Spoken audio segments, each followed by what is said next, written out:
Hello बच्चों, आइए इस प्रश्न को देखते हैं। नीचे मनुष्य के कंकाल के विभिन्न भागों के युग्म तथा कंकालीय वर्ग दिए गए हैं।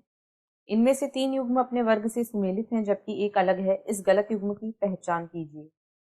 विकल्प ए, कंकालीय भागों के युग्म स्टर्नम तथा पसलियां, वर्ग अक्षीय कंकाल। विकल्प बी, कंकालीय भागों के युग्म क्लैविकल तथा ग्लिनॉइड गुहा, वर्ग श्रोणि मेखला। विकल्प सी, कंकालीय भागों के युग्म ह्यूमरस तथा अल्ना, वर्ग उपांगीय कंकाल।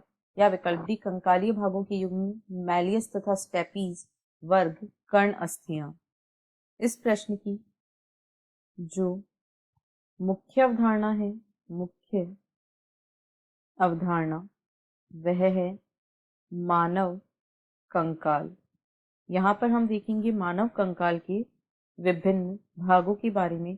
तो मानव कंकाल जो है इसे मुख्यतया 2 भागों में बांटा जा सकता है। इसे 2 भागों में विभेदित किया जाता है, अक्षीय कंकाल तथा उपांगीय कंकाल।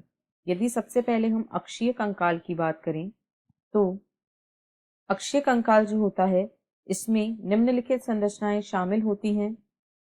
खोपड़ी, इसमें खोपड़ी, कशेरुक दंड, खोपड़ी, कशेरुक दंड, उरोस्थी यानी स्टर्नम, उरोस्थी या स्टर्नम तथा पसलियां शामिल हैं। जबकि जो दूसरा भाग कंकाल तंत्र का है उसे उपांगीय कंकाल कहा जाता है।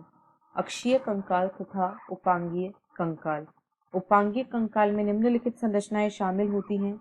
इसमें मेखलाएं शामिल हैं, यानी अंश मेखला तथा श्रोणि मेखला। अंश मेखला व श्रोणि मेखला इसमें शामिल है और इसके अलावा इसमें हाथ एवं पैरों की अस्थियां अर्थात पादास्थियां, अग्रपाद एवं पश्चपाद की अस्थियां भी उपांगीय कंकाल में शामिल होती हैं। अब यदि हम दिए गए प्रश्न में दिए गए विकल्पों को देखें तो स्टर्नम और पसलियां अक्षीय कंकाल का भाग है, बिल्कुल सही है। विकल्प बी में कहा गया है क्लैविकल तथा ग्लिनॉइड गुहा। तो क्लैविकल और ग्लिनॉइड गुहा जो है ये अंश मेखला की अस्थियां हैं। ये अंश मेखला की अस्थियां हैं। ह्यूमरस का सिर जो होता है वह ग्लिनॉइड गुहा में फिट होता है और इस प्रकार कंदुक खलिका संधि का निर्माण होता है। ये दोनों अस्थियां अंश मेखला से संबंधित हैं, श्रोणि मेखला से नहीं, यानी यह युग्म गलत है। ह्यूमरस और अल्ना ये हाथों की अस्थियां हैं, यानी उपांगीय कंकाल में इन्हें शामिल किया जाएगा।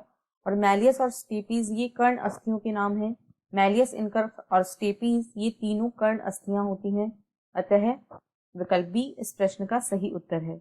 आशा है आपको प्रश्न समझ आया होगा। धन्यवाद।